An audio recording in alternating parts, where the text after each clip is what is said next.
Welcome in. Welcome in. Welcome in. Shoot the Gap, the IDP podcast for the Fantasy and Frames Podcast Network. It's week 10. I'm Nate Markham, my tag team partner, champion of the world, or world champion. That's not the best segment or segue into introducing you. You deserve much more accolades than that, Mike. The one, the only, Michael, the Hitman Woolert. Yeah, I'm about to go heel on you with that intro as a tag team partner. Jesus. I know. I'm going to get karate kicked in the face. What would your finishing move be if you had one?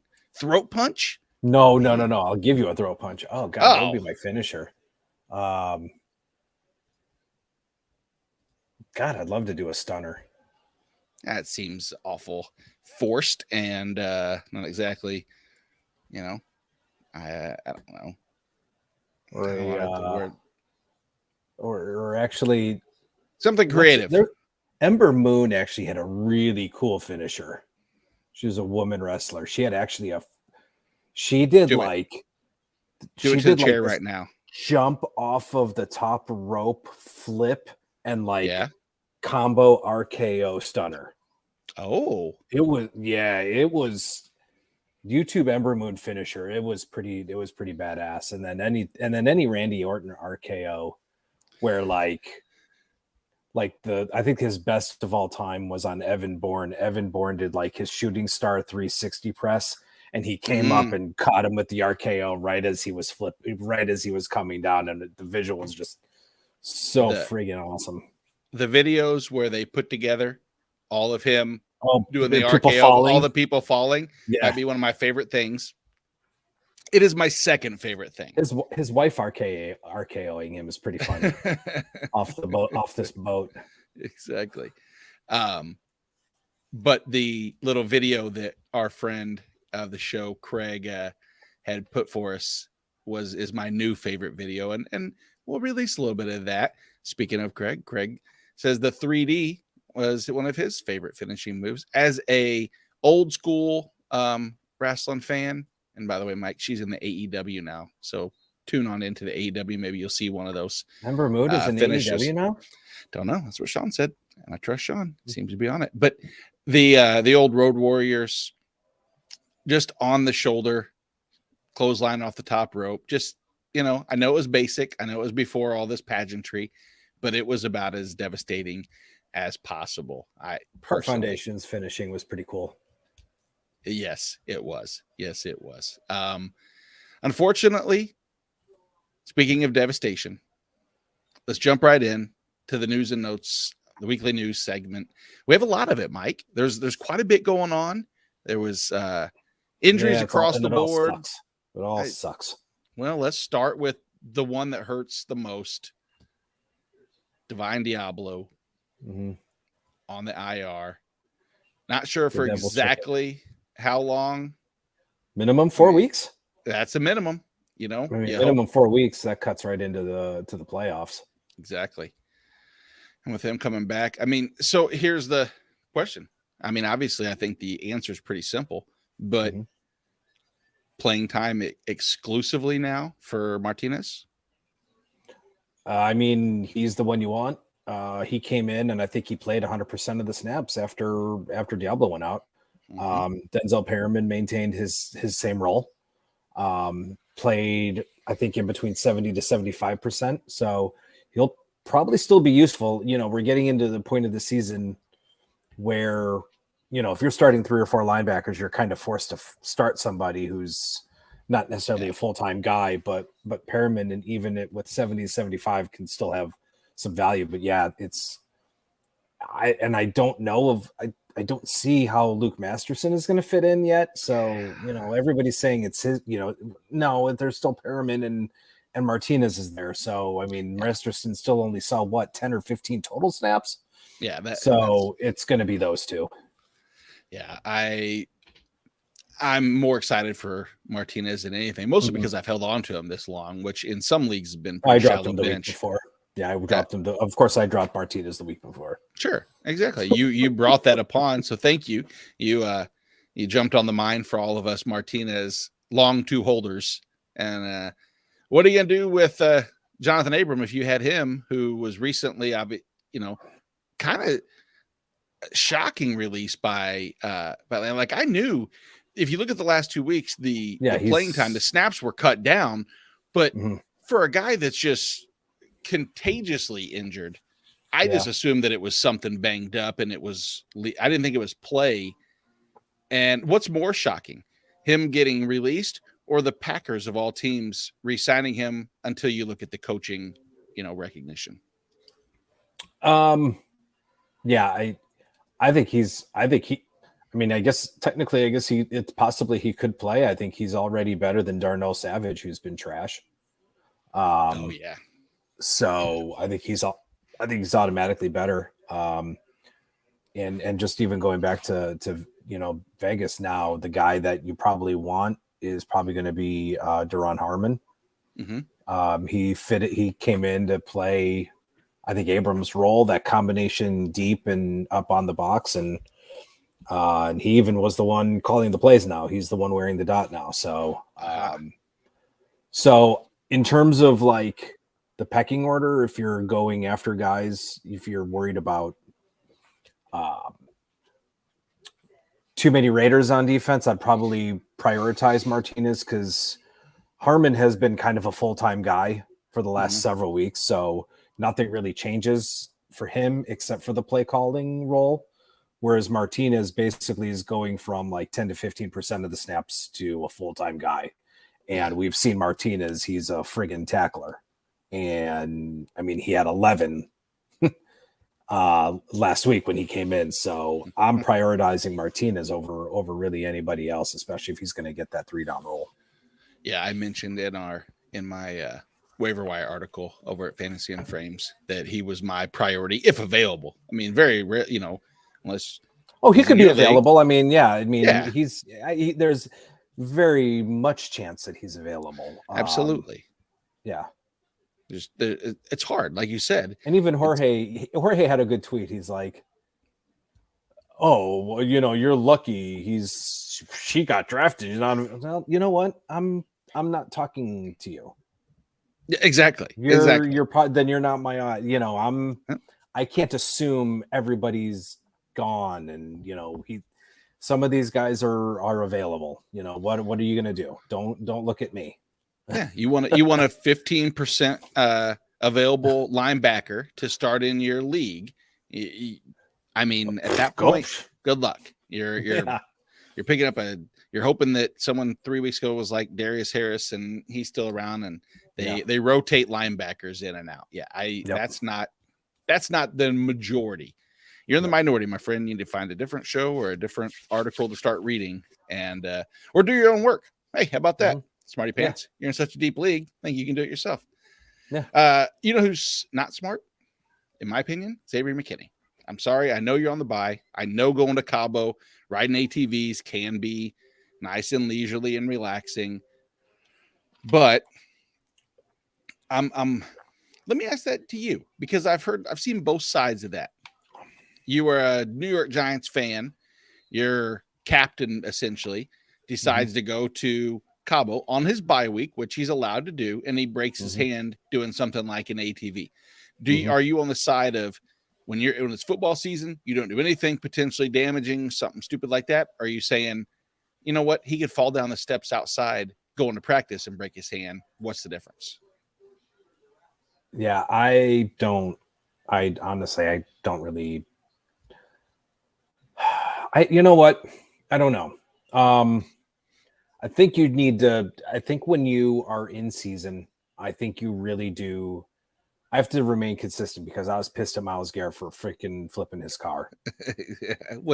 So you know what? You gotta. Obviously, going to Cabo is one thing, dude. Go to the beach. But you kind of gotta be like, you know what? My team. We're in the middle of this unreal potential playoff run. I am a captain. I am the signal caller of the defense. Maybe I'll wait till the season's over to do the ATVs or to do something like that. I think you gotta be a little bit. You gotta be smart. Yeah, and absolutely. The same thing with Myles Garrett. I think I think he got cited for doing 100 miles an hour in back-to-back days. Oh, I think you got to be a little bit. I think you got to be smart. I think you just gotta. You got to be a little bit smarter. Don't be a dipshit. Don't be a dipshit. And that happens. Question then is, we know that Julian Love has been playing excellent up at the line of scrimmage, has allowed McKinney to basically stay deep, has definitely hurt McKinney's fantasy stock from not having multiple. Also, the lack of interceptions and splash plays is really on McKinney. Dane Belton steps in, who in limited time has actually been productive when on the field on a per snap basis. Question that I don't know, and I don't think either is set as a deep safety role. I don't think either have the that underwhelming skill set or overarching skill set to play both. What do you think happens in New York? Who do you think Belton's on the line of scrimmage and Love stays back, or vice versa? I think they're probably going to play maybe a combination of both. If I'm not mistaken, I know Martindale does if he likes to play that too high. So there could be, they could play too high. I don't know where Landon Collins is going to fit in. I know he's more linebacker than safety, but he could see more snaps. I honestly, I don't have a good guess. I'm still going to stick with Julian Love as the guy, but I guess if you need somebody, then Belton may be a guy you consider, but I don't know how that I don't know how that's going to work. I just know Tay Crowder is trash, and I'll just exactly throw that in. Yep. I love that little pop shot at the end because he is a garbage tackler, which means, you know what, maybe that does mean that we'll see a little bit more playing time from all three safeties, just to try to get better tackling on the field and lining up. And they get Houston, so it's not like they have to worry necessarily about protecting anything. Brandon Cooks, if he's back, I'm not 100% certain yet if he's going to play. It'll be Damian Pierce. Stack the box and just control the clock with Saquon for my fantasy teams. But, for everything else. All right, over under 50%, you think TJ Watt returns this week? I think he does. Nice. I think he does. I mean, in a scenario where you can get a person of TJ Watt's caliber back, that's essentially like having, it's, it's usually the number one overall pick just being available to help you at the most clutch time leading into the playoffs. Any drawbacks from Watt? You think he's going to be a little slow getting acclimated? Or you think he's just going to go balls to the wall as soon as he steps on the field again? Something tells me he's just going to go all out. I don't think he's going to be on any type of a snap count. So, if you have him, I don't know, but I don't think so. But I think he seems like he's itching to get after it. Alex Highsmith, up or down as a result? Probably up, because he's not probably going to get more, and he's probably not going to see the attention he probably was getting. If he was getting more attention, so I think it's probably positive for Highsmith and Hayward. Yeah, Hayward, great call on that too, because I think that's going to be, again, just a strength in numbers. The more you have, especially when you have a TJ Watt, the less they can double on either one of those two. Unfortunately, Rashawn Gary is, he's just going to miss the rest of the year for us. We're not going to get a chance to get him back. Very disappointing, because personally, one of my favorite, might not have necessarily the numbers that some of the others have, but looking past the numbers, like pure like skill set and pressure rate and win rate, I don't know if there's anybody better than Rashawn Gary this year that doesn't get enough publicity. Yeah, and that definitely puts the kibosh on my $10 bet at the beginning of the year of him being the defensive player of the year. So that definitely puts the kibosh on that. Maybe you can get a carryover and he can be the comeback player of the year next year for the $10. But something tells me Vegas isn't keen on just saying do-overs. So no, there's no do-overs in Vegas. No do-overs in Vegas. That's not how they built those resorts. Damn it. I was banking on that. Oh, well is right. All right, Buffalo, Gregory Rousseau ankle injury. That whole situation in Buffalo, we watched it. It's just it's a rotation upon rotation. There's no really next man up. It's just that's what I was going to ask you. Another couple of. It's just another like the train just kind of keeps going. So I don't think there's anybody else I mean, there'll probably be a rotation of Epinesa and Boogie Basham, and you still got Von Miller, and it's just there'll be it's more next men up. Yeah, exactly. So increase everybody's pass rush snaps by 15%. Mm-hmm. Maybe that's what it turns into. Yeah. But the one that you told me about, it was great to see, and it's still coming around the corner. Jeremy Chin, my fanboy, activated, not likely to play based off of what the reports were, but a sign in the right direction. When Chin gets activated, and we'll probably talk about this when he actually does next week, but we were starting to see some players on Carolina, between Xavier Rhodes, Miles Hartsfield, who's played more in the slot than anything. Xavier Woods. I said Xavier Rhodes. Sorry. I do that all the time. I don't know why, because they're obviously not the same person, but that's what you're here for, to correct me when I make stupid mistakes like that.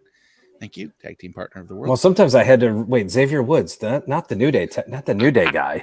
That's immediately what I think of. Is Xavier Woods the new guy? The New Day guy is think safety for the Panthers now.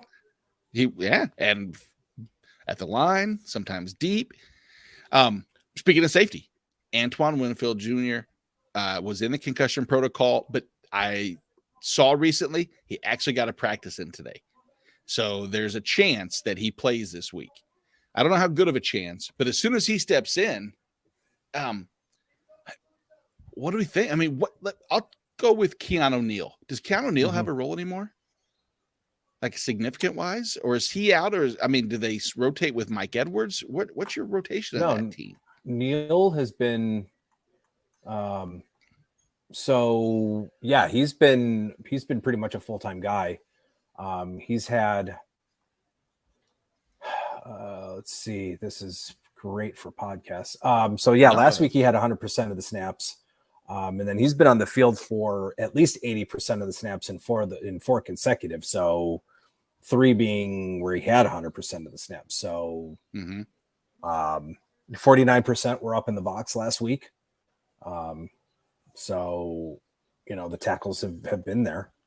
I just worry that's the role that they're going to give back to Antoine Winfield. Yeah, I don't know.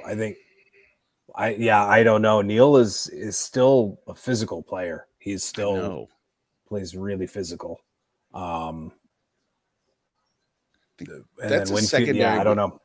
We'll just have to pay attention to that, because there's a lot of pieces this past week, and I'll get into a little bit about Mike Edwards later and his playing and his role. A lot of pieces, a lot of parts, a lot of what have you.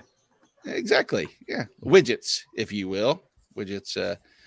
The segment that obviously is, it's a little bit better when we have multiple people. Speaking of that, by the way, in case people listening or watching for just now are wondering, where in the world is Jorge and where in the world is Hollywood? Well, Jorge has, as the CEO, vice president, CFO, he's got more important things to do. Yeah, he is manning the little mid-league podcast. Yeah, doesn't want to make us look bad. He said, I think it's his exact words. I am too smart, and you guys are that's far from that. If anybody, that's verbatim. That's verbatim written down. You got it tattooed across. I will screenshot the group DM and. Hollywood, on the other hand, though, we still think is mourning the loss of the Tennessee Volunteers, probably, and the Titans too, because they lost to my Kansas City Chiefs, and he can't show his face, even though the Chiefs look like garbage that game. Just goes to show you that Malik Willis is worse than anything you could possibly put out there. It was bad, and I would not put money on him the rest of the season. But money or mirage, Blake Martinez the rest of the season, Michael? Well, I gotta in this case, I think you gotta say he's gonna be money. Yeah. I think if you can get potentially a full-time linebacker at this point of the season, That's that's certainly a good thing. But yeah, I mean, he pretty much has a career 15% tackle rate as a full-time linebacker. So that role continues. How can you it's all Pink Floyd. All Pink Floyd. I like it. Sean wants to know, where is my Taylor Swift experience tonight? Oh, patience. This is the opening act. Patience. This is what. Yeah. We can't take We're all the your opening money. comedian. We're the opening comedian that you got to sit through Exactly. to get to the main act. So that act followed up by the act of, unfortunately, Malcolm Rodriguez being hurt means we get to play this same game again. Feels like we played this last year. Feels like we're going to play it again this year. Is this the time that Derek Barnes steps into fantasy relevancy, or will we get stuck with the Mirage again? I have a feeling I'm going to get suckered in again. I am already suckered in. I am, because I mean the role opposite ends alone should conceivably get 70% of the snaps, but we've seen Barnes get an opportunity, then like the next day or the next week get nothing. But he actually played pretty well, so I'm saying. Money, pesos, yeah. I'll give it some pesos, euros, some euros. rupees. Yeah. It's the problem is this. It's like the same guy comes up that gave us the fake $100 bill last year that we went and spent, and we got busted trying to use it, and he's up again. And this one we even put up against the light to look, and it has the little watermark. And I've got my marker. The one that they do in front of everybody at the grocery store when they basically say, you look like a hoodlum. I'm going to. Yeah, we're not trusting you the money that you're giving me. It's good this time. And it's like, hey, bitch, back off. I'm trying to buy, some combos. Trying to buy some ding dongs. Yeah, exactly. Just want an oatmeal cream pie and an Arizona tea, man. I mean, that sounds. Well, they don't have change for 100 if you give them all that. You're getting $3 worth of junk. You got $97 in change. I'm gonna really like this segment going forward when we get home, because it feels like we're gonna get these. I don't know Taylor Swift songs, so I have to research to find out if these are songs or not. And I did see this. Craig says can't do it right away. Could create some bad blood.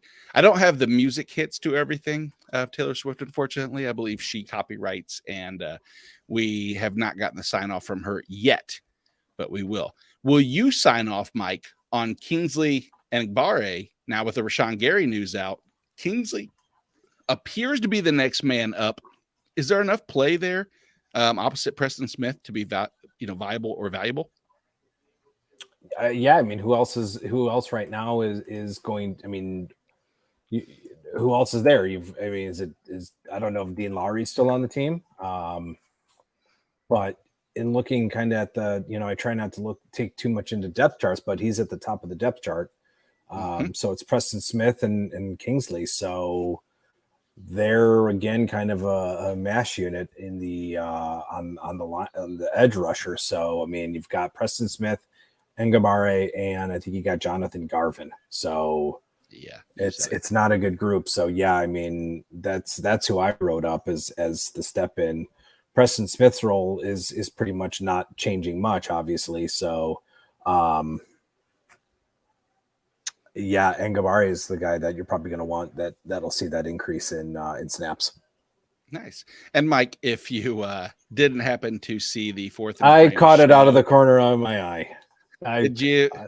We had sex bots that were making their appearance. That's when you know you've made it in this game, is when the sex bots hit up and Craig says cream pies and ding dongs. Are the sex robots back? Oh, yes, Craig. The king size cream pies are holy moly. But look what happens when Jorge leaves, right? I know. Cream pies and ding dongs and regular size ding dongs. He want big size cream pies. Jack Sanborn. Will he be able to be money enough after the 1 week stint that we've seen with the departure of Roquan Smith, or was last week more of a mirage simply because of the number of plays in that crazy game that I don't think any of us expected to see. Well, I guess I was, it was funny. Well, not funny, but Tom and I got on and talked some football last week, and we were talking about Sanborn or Joe Thomas, and I was like, yeah, I think Sanborn. They liked him during the preseason, but Joe Thomas actually had more regular season snaps, so I was like, okay, well, that makes sense. Joe Thomas is a little bit more of a, I guess, a veteran guy, but it was Sanborn that got the majority of the snaps opposite Nicholas Morrow. So I think the LB2 in that system has some value because the Bears are typically a two linebacker defense. That's typically what they mostly deploy. So I'm hoping they don't pull the rug from under us and decide to play Joe Thomas this week. So that is my only concern. But I think Sanborn played okay to warrant the snaps or the playing time to continue. That's who I'm putting. I was putting my eggs in Sanborn's basket, and I'll probably continue to do so. I feel like I can too, and it feels like it's a safe investment in that. You're not going to spend a ton of fab on him if you're in a fab league. Yeah, there's a chance that he is available in probably 85% of the leagues, if not more. And I don't know if people are questioning the same thing that we would question was this just a one-time thing? And Nicholas Morrow hasn't shown me that he's ready to step up and do much more. I was wrong. That was my take. I've been wrong on Nicholas Morrow. I really expected a greater floor than what we've seen, but I expect a greater ceiling too. So I ain't got shit. I got the wall maybe that he's hit. Dane Belton, we talked earlier about how comfortable are you with Belton as a safety? If you're like in, say, the IDP guys league where you start three safeties, is he getting close to that in that top 36, or is he still maybe as a bye week replacement only? Probably replacement. I like Hamlin a little bit more. Yeah. I want to know when they get back Poyer in Buffalo with that. Yeah. Because what Jaquan Johnson had a great game. He had played 100% of snaps. He had 37 of the 61 in the box or in the slot, 11 tackles. The 3 misses for Jaquan Johnson tells me they're wanting to they'll probably bring Poyer back.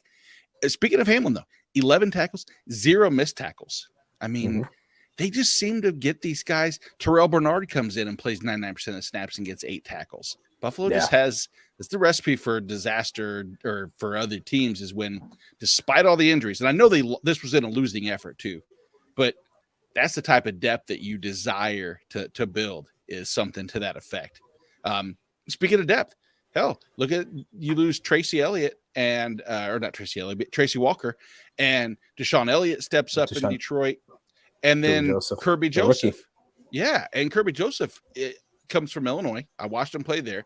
Ball hawk, in college, has come in, and hell, he was next to Joe Mixon. If you didn't know Joe Mixon existed, Kirby Joseph would be the headline for, well, not for regular fantasy leagues because people don't pay attention to defense, but for us at least. I mean, what do we think? I'm not gonna say it was last week indicative of going forward, but is he gonna be somebody you can kind of bank on, or is he a mirage? I think just with his role, I don't know how far. I don't know if he was I didn't take a look at his alignment, but I'm gonna probably just say right now, probably more of a mirage. Rookie inconsistency, I guess, if anything, is my analysis. And that's what it should be. He's definitely dependent upon bigger plays, because last week, like you said, as far as where his usage was, 40 of the 47 total snaps were at free safety. That is not where the position that we all know this. It's not where you want the person to line up and produce consistent, efficient tackle upside in games. And that right there was money or mirage. Actually, I have one more segment. for you. Please I do. got one more for you. That's not on the list, but I figured I'd ask about it. So, one thing I noticed in Miami, Jerome Baker is no longer calling the plays. Landon Roberts is now calling the plays. Yeah. Is Landon Roberts a money mirage? So we're at the point now. I very first sense, I'm like, all right, we're at the point of the season where I'm now finally recommending Landon Roberts. Landon Roberts is trash. He's still a trash linebacker, but he now is calling the plays and is kind of getting those single linebacker dime snaps. So is he money or mirage? You know, you want to immediately, because last year I can remember writing the article on Landon Roberts when I talked to like 2 different people that were huge Dolphins fans, read a beat writer's reports, and their reports were, they painted a picture in my head of this just monster linebacker who could go from sideline to sideline and was putting just knockout tackles on people. And I thought, this is the kind of linebacker I want. Then I looked at him, and he's 6'1", 230. So not exactly like enormous, not a small guy. And he didn't do jack squat last year. In that time, it was just bad game after bad game. Near 20% missed tackle rate last year, mind you. Not exactly anything to write home about. But Miami's linebackers, they've been so bad this year. Baker's been the most inefficient tackler of a full-time linebacker I've ever seen. I've been banging the drum the last couple of weeks of never start Jerome Baker. And last week was the first time, like you said, they switched roles, snap share. He outsnapped him, and Baker went from like 100 to like 60. 60, exactly. Huge drop. The one thing about Miami going forward is I do like some of their matchups for a middle linebacker that's going to be on the field that's quasi-efficient. They get Cleveland, which is a great matchup for linebacker. Then they're on the bye, and that's a little concerning, of course. But you go to week 12, and they get Houston, another run-heavy team. You get week 13, they get San Francisco, another run-heavy team. You get week 14, Chargers, maybe not so much.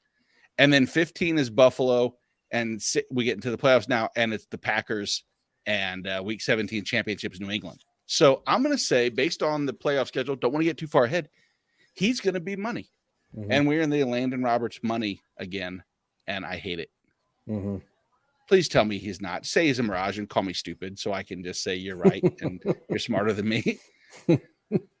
I don't know. I honestly don't know. It's like I said, it's hard to turn away a full-time guy, and if he continues to call the plays and get the snaps, it's hard to turn him away if he's going to be productive in a loose sense of the word. No, and the thing is if he has one bad week, I don't think that I can shake it off. Cause the players gonna play, and the haters gonna hate, baby. I'm just gonna shake it off. Heartbreakers gonna break, and the fakers gonna fake, baby. I'm just gonna shake it off. And that is how you intro the new segment titled Shake It Off, where we look at a player's past performance and that's what you call the tease in the business. You don't give it away at the beginning. No, sir. That, if anything, was worth Craig, if anything, you stick around and watching that. It's worth the price of admission. You'll never get quite the quality of listening to this show. So go back and follow it. Craig, Sean, of course, please go in and clip that, however you would do that technology-wise, and post that everywhere on the old interwebs, and make sure you tag Hollywood Titan because he deserves that. And yes, I too got goosebumps, Sean. It is quite possibly going to be my favorite segment of any podcast I could possibly be on, and I don't know if it'll ever get sick of that. I might actually like that song even more now because it equates to humiliation for Hollywood. But there is significance behind this. Is we will take a look at some players. We're going to try to figure out if some of the guys who maybe have let us down over the last week, 2 weeks, or up to the season, if it's someone we can shake off, or are they going to continue to disappoint? And I want to start with Montez Sweat, who over the past 3 weeks is put up 6.8 points. It's been, it hasn't been great. And I think a lot of that has to do with the fact that just how good Montez Sweat was prior to that run. Unfortunately, when you do so well, any letdown seems magnified. So, Mike, are you going to shake it off? I'm going to shake it off. I think at this point, with like bye weeks, injuries, you probably need to continue starting him, unless you're lucky to have like a trio of like, which is possible. You could have a trio of Max Crosby, Myles Garrett, and Montez Sweat. So in that case, obviously, you're probably going to play the other guys. But if you have Montez Sweat and guys like, I'm not saying he's bad, but if you have like a combination of, say, like Sweat and Danico Autry and maybe Dietrich Wise and maybe Dexter Lawrence and a combination of those guys, he's probably going to be a matchup play. But he's going to be considered. But I mean, he hasn't been horrible. Like he's had an 11% pressure rate and a 20% win rate. So he's beating blocks. He's just a little bit unlucky. So the metrics are there. So it's not like his pressure rate has decreased and he's not beating his blocks. So the metrics are there. It's just, he's a boomer bust guy. And he plays along a really good defensive line. So I still think he's a guy I'm still trotting out there. Yeah. And it's still yet to be determined just, I don't know how impactful Chase Young's return could be. I don't have any hopes. I don't either. I'm not shaking that Honestly. off. No, I'm shaking that off. This is when I need to learn more Taylor Swift lyrics or song titles to incorporate that, or I'll incorporate the other guys into it as a different one. But yeah, Montez Sweat is not making me aim for the bushes just yet. No, not at all. But I will tell you, a person who I did a couple desk pops for was Quay Walker. When Devondre Campbell got hurt, I thought, here we go. It's time. Wearing the green dot. His efficiency was just off the charts as far as, played in 70% of the snaps and still being top 15 in tackles, all those metrics. But over the past 2 weeks, when given the full-time role, he has 10 total tackles. So is that concerning, or are you shaking that off? I'm only not shaking it off just because it's hard to bench a full-time guy, especially if Campbell misses again. He's got he's had production. He's been productive. So it's just just a couple of those games. So I'm still probably still considering starting him. So we'll see if Campbell comes back. Obviously the decision is made for you. Correct. Exactly. And then last but not least, a consensus top 5 linebacker, Devin White, over the past 3 weeks is only averaging 9 fantasy points per game. I will tell you that can be a little elusive too, because one of those 3 games was an outlier, big production, and the other 2 have just been bad enough to draw that back down to a seemingly disappointing 9 fantasy points per game. But what are you shaking that off, or reason to be concerned? Well, I took a look at, I saw that he only had, I think, 1 tackle last week. I'm like, oh, geez, did he get hurt? No, didn't get hurt. So ahead of the show, I decided to just delve into the old all 22. Took a few notes, my chicken scratch writing, just to kind of see, what exactly happened. So the first series, I just took a look at 2 series, so I'm not going to bore you guys. But the first series was a 3 and out. The first play, Derek Carr actually was kind of looking at Josh Jacobs, and Devin Lloyd actually took the read away. So he went somewhere else. Play 2, he dropped into coverage, and just the play went away from him. Play 3, he actually was covering Hunter Renfrow from the slot, and it looked like Carr was looking his way, but he ended up getting sacked. And there you have a 3 and out.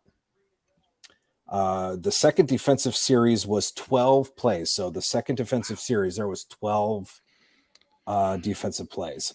Play 1, I think he probably should have gotten an assist, but whoever 95 was just busted through and got to the ball first. And it looked like Lloyd kind of cleaned things up, but I think they gave the full solo over to whoever number 95 was. Gotcha. Play number 2, it just kind of went away from Lloyd. He really just wasn't there. Play 3, he is actually where he got his tackle. Play 4, he missed a tackle, and then there was a penalty. Play 5, let's see. Play 5, the cornerback kind of made a shoestring tackle. Mm-hmm. And so he fell, and Lloyd just missed getting a tackle. So he did, it was just one of those shoestring tackles. If he was still up, he probably would have wrapped him up. So missed one on there. Play 6, he actually got blocked out of the play. Snap 7, it was a pass away from him. Play 8, he actually had a defended pass. Play 9, again, kind of got blocked from the tackle. It looked like he was on his way, but he kind of got blocked out of it. Play 10, he was near the ball, but again, DB kind of made a weak tackle, so he didn't, he was there, but wouldn't have gotten credit. Play 11, he looked like he really he took kind of a bad angle and kind of went into the block.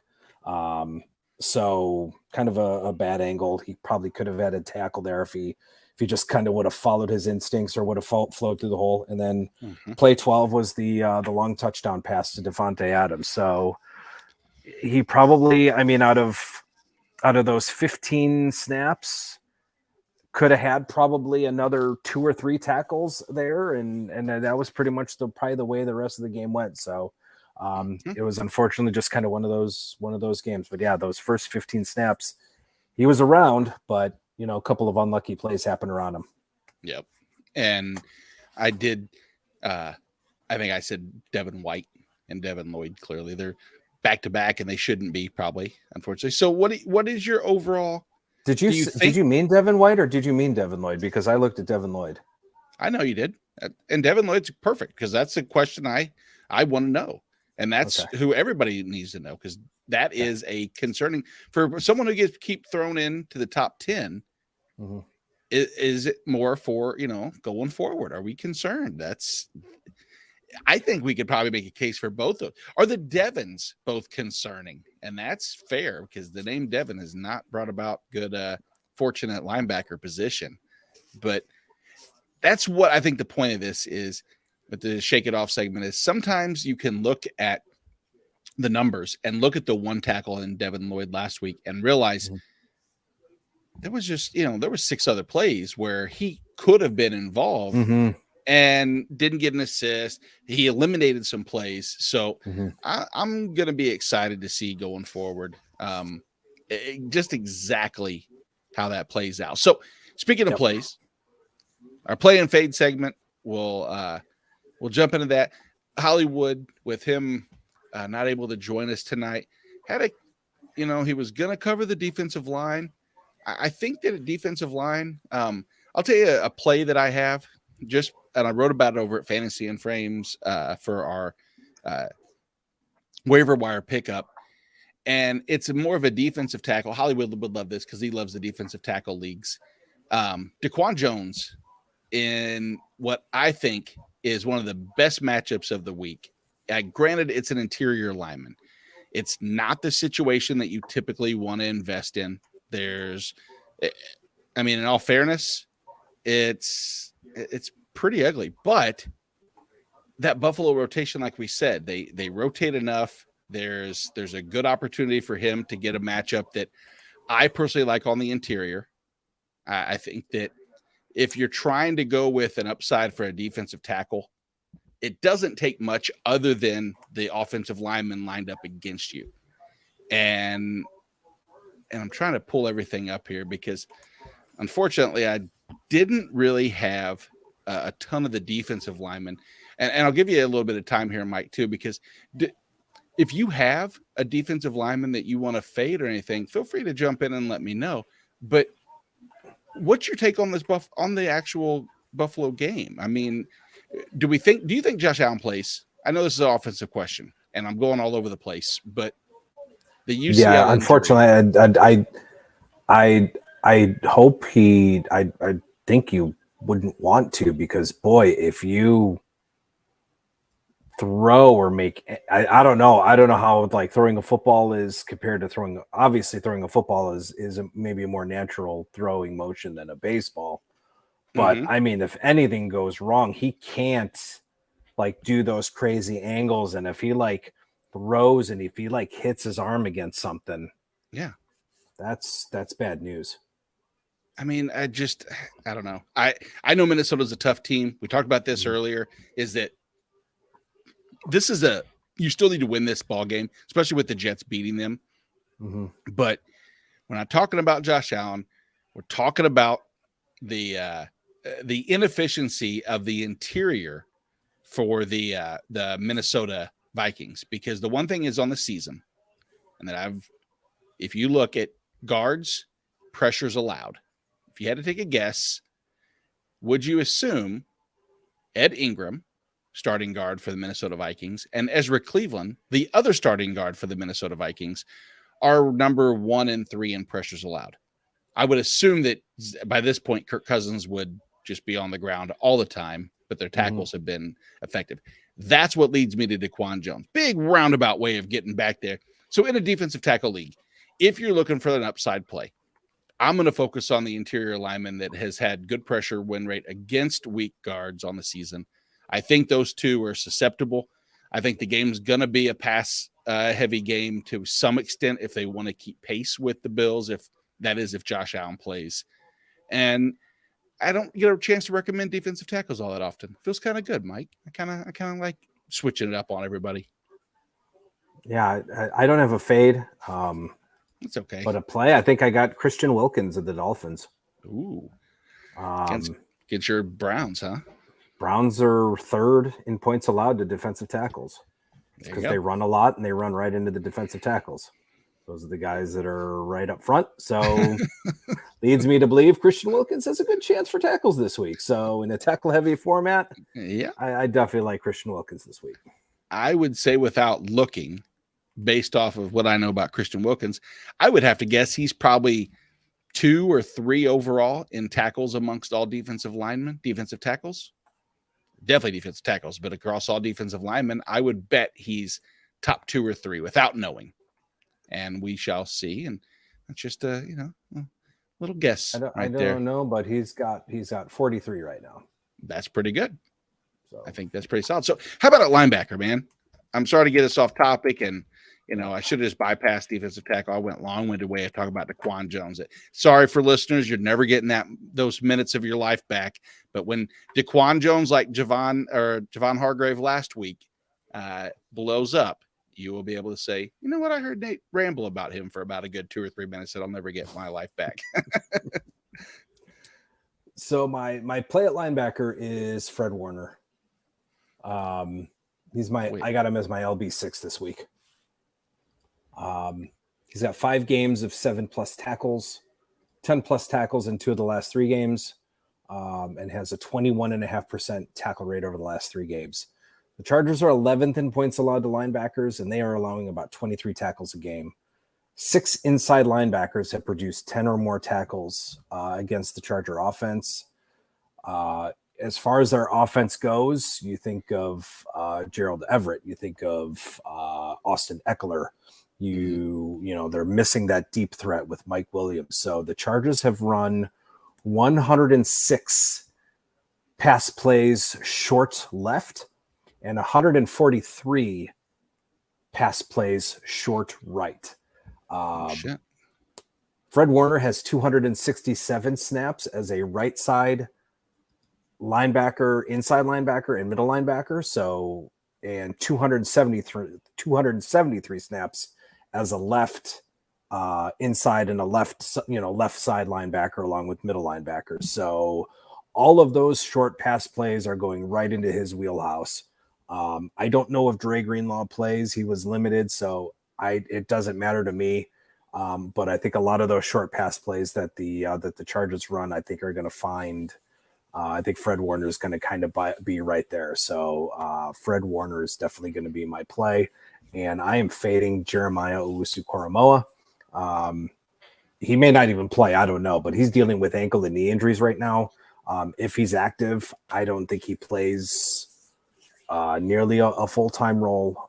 Sion Takitaki played a fantastic game on Monday night against the Bengals. And he played 85% of the snaps in that one. You still got Nice, still got Deion Jones and JOK. Just like I said, dealing with injuries, I'm fading JOK this week.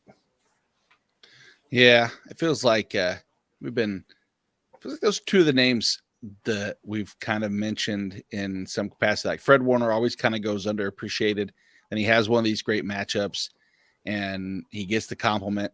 And everybody goes, oh, yeah, Fred Warner's a really good linebacker. And don't get me wrong, he's had less opportunity this year because the 49ers have been limiting total plays against. And that's hard. And JOK has just been, I don't know, a man without a position, a situation that's not really gotten better, had, shown glimpses here and there. So this means, if anything, this is his 11 tackle performance. Just FYI, if anybody listening wants to know what to do with our plays and fades, is you fade and then play them and win some money if you can. My play at defensive back is one that kind of, thinking about Christian Wilkins stopping all the tackles of Nick Chubb worries me a little bit about Eric Rowe, but collectively on the season, the Browns have allowed the fourth most points to the safety position. Looking at Eric Rowe, what we saw is him being thrusted without Brandon Jones, 77% of the snaps in week 9. I think there's an opportunity for more, enough so that he relegated Javon Holland into an exclusive deep free safety role for the most part. In that time last week, and really in his first snap, we weren't 100% certain who was going to incorporate the majority of the snaps, but we got our answer, and he responded with about a 12% tackle rate. Not the greatest tackle rate necessarily, but considering that the Bears actually ran some of the lowest that they've ever ran on the season, I don't think that's that bad. I think that efficiency was there. Majority of his plays were actually in coverage. And for a person at the line of scrimmage, usually those two will bandy about and they'll level out. And I think that's what we're going to see against Cleveland. 51 snaps in the box or in the slot as a whole last week is 89% of his snaps up there, kind of in that honey hole, if you will. And Dolphins as a whole, as a defense, have allowed the 12th most plays. And as a team, the Browns are allowing box safeties to average 14 fantasy points per game. So I'm good with that. I think that Eric Rowe has a chance to, if he goes from 77 to 95 and they keep Rowe in, don't be shocked to see 8+ tackles. I think that's a fair, don't want to call it a floor, but I think it's a fair expectation. And so that means all you prop bettors, that means put your house on Eric Rowe getting the under. Oh, absolutely. Tackles. Well, actually, I don't know what is. We don't know what the. No, my guess is Vegas isn't setting that at 8.5. Watch if they do, and I have Vegas clout, then you're welcome. And something tells me then Taylor Swift's gonna become calling saying she wants royalties for her song, and I ain't got no money. Talk to Jorge. He's the boss here. Mike and I, we work for peanuts and clout. A fade this week. I told you earlier I was going to bring up Mike Edwards again. We're going to get 2 segments, talk about Mike Edwards, at least Tampa Bay secondary. Mike Edwards without Antoine Winfield and with Antoine Winfield has really been a tale of two kind of halves almost. Let's go through week 4. Mike Edwards played 41% of his snaps at free safety while Antoine Winfield really played up in the box. 79% of those snaps at free safety have happened over the past 4 weeks. So now what we've seen is Mike Edwards transition from really more of a, that 59% box snapper, at least near the line of scrimmage, to more of a deep safety role. If you look at that, correlates to tackle efficiency. Weeks 1 through 4, Mike, where was his tackle percentage at? 13%, because he was near the box in the line of scrimmage. Where do you think it's at over the last 4? Damn near cut in half to 8%. This past week, what did we see? 95% of his snaps were at free safety. I don't know, and maybe this is leading into it. Shaq Barrett not being there, do we think that's a product of the lack of the pass rush? They wanted to keep him deep, play safe, keep it, anybody from beating him deep? Or do we think it's a sign of things to come? I think with Antoine Winfield returning, I think that we're going to see Edwards play more of a deep safety role. I don't like that personally going forward. So that's my fade this week. Again, so if you're a betting man, that means Mike Edwards to the moon. Good luck. Congratulations. If you're playing against Mike or I would start him immediately over players. I would start him over Derwin James. I would start. Absolutely. Yes. Anybody. Is Derwin James your number 1 again this week? He's my number 1 every week. He's my number 1 every week. He's just that's it.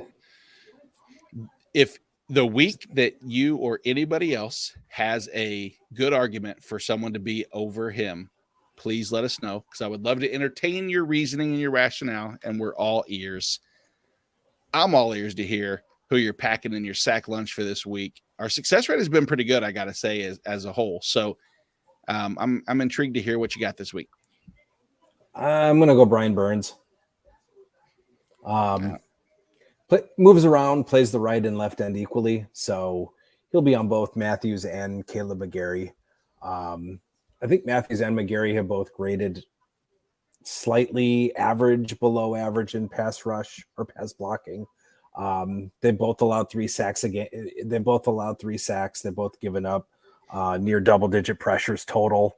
Burns is generating a 13.2% pressure rate. Not as high of a win rate, only 18%, but he's not. None of his sacks have been unblocked. So what I'm seeing and what that's telling me is that he's getting blocked. He's not beating his sacks in less than 2.5 seconds, but he's not giving up on any plays. He just has a motor that just doesn't stop. I think you can also thank maybe some of the, I don't know, some of them could be secondary, thanks to the secondary, those coverage sacks. JC Horn has been pretty good. So, but Burns just has a motor and he doesn't stop. So Brian Burns is my pick this week. I love Brian Burns. I wish we were talking about him as a Kansas City Chief. That was my favorite potential trade that I wanted to happen that never did. And I don't blame Carolina for not making that happen. Why would you ever get rid of him? I'm going to go again. I'm going to give myself a difficulty rating of 6.7 on this. This is not Triple Lindy-esque difficulty, but we're getting there because I'm going to go with the nose tackle, defensive tackle as my second play. And I'm going with none other than Dexter Lawrence for the New York Giants. Dexter Lawrence gets the benefit of getting to match up against Kenyon Green. Kenyon Green has been, dare I say, atrocious. We watched this past week when I said Javon Hargrave was going to have his day. And what did Javon Hargrave do? Probably ruin Kenyon Green's day and his evening and his week and somewhat of his year. When they threw Scott Quisenberry over to give him assistance and quoted a friend song, hasn't been his week, his day, or his year. Oh, I didn't know that even. Look at that. It's a friend song. Crap. That's embarrassing that I didn't, because my daughter Haley would be very upset at me for not knowing, because she's watched every episode 15 times and times probably 3. But I will just claim that I did know that, and that was all by design, and continue on with Dexter Lawrence. I don't know if I need to say anymore. Kenyon Green, Scott Quisenberry, terrible interior lineman. Houston, as much as they want to just run with Dameon Pierce, they still may, and they, most likely would try to go up over Laramie Tunsil. And if that's the case, I still see Dexter Lawrence getting a couple tackles for a loss. But this isn't about tackles for loss. This is a sack. And I'm packing my lunch. This isn't tackle for a loss lunch. Exactly. Well, I'll tell you this. Kenyon Green and Scott Quisenberry are going to lose their lunch when Dexter Lawrence has a sack and a half. Are you going to stamp? Are you going to triple? Are you going to double stamp? Are you going to triple stamp a double stamp and say he's going to get a multi-sack game? I went that far with Hargrave last week. I'm going to double it up this week. I'm Hey, hungry. can't triple step a double step. You've got your mark. And on a Dumb and Dumber note, we I actually have conclude. Dexter Lawrence as my DL12 this week. Do you really? Mm-hmm. That's a great call. I can't blame Yep. you. Move him up to 11 now, or move him down to 28. Hedge your bet. Be careful. No, great matchup, great situation. Leonard Williams is in a good spot, just as a whole. But Mike, anything final you want to release? Anything big going on? Obviously, if you don't subscribe to 4 for 4, you should do so to get Mike's rankings exclusively. That'll win you matchups. But anything else going on? No, I just week 10, we're in double digit weeks already. Ugh, I can't believe I just can't. I'm right around the time. Right now is right around the time when I'm that Samuel Jackson meme from Black Snake Moan, where he's in the wife beater and just has that disheveled look. So I'm getting to that. I'm near that point where I'm like, all right, Yep. I'm kind of ready for the season to be wrap it up, B. I know. But then once the season ends, and be like, oh man, football's over. I know. That's the way it always is. There's nothing. Mhm. Luckily for certain people, the season never ends. And if I had the Dave Chappelle Wrap It Up song, I would play it right now. But since I don't, I'm just going to go ahead and leave us with another rendition. 'Cause the players gonna play, and the haters gonna hate, baby. I'm just gonna shake. Shake it off. Heartbreakers gonna Have a good night, everyone. Peace.